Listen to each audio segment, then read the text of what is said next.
انا علاقاتي كلها فاشله ومش عايزه احتاج لحد، قولي لي اعمل ايه؟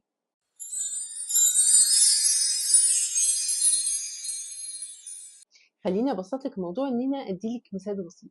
دلوقتي واحنا مولودين بيبقى جوانا احتياجات، الاحتياجات دي هنقول انها كوبايات فاضيه، ومن واحنا صغيرين وبنكبر الاحتياجات دي او الكوبايات دي بتتملي. ناس بتملاها، مين مش مهم جودتها ايه، مش مهم الكميه ايه، مش مهم، كل اللي بنركز فيه ان دايما يكون في حاجه بتتحط في الكوبايات دي. احتياجنا لوجود ناس في حياتنا ده احتياج نفسي طبيعي، بيخلينا نسعى ان احنا نعمل علاقات جيدة مع الناس، علاقات تريحنا. فبدل ما ندور ان احنا نكبت الاحتياج ده جوانا وهو احتياجنا لوجود ناس في حياتنا، خلينا ندور على المشكلة. انا ليه علاقاتي فاشلة؟ انا بختار غلط، ولا بتعامل غلط، ولا بآمن للناس بسرعة، ولا انا بعمل ايه غلط؟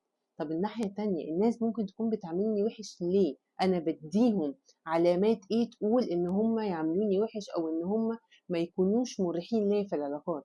بدل ما ندور ان احنا نكبت احتياج مهم عندنا، خلينا ندور على ان احنا نعمل علاقات مريحة وجيدة في حياتنا. مش كده ولا ايه؟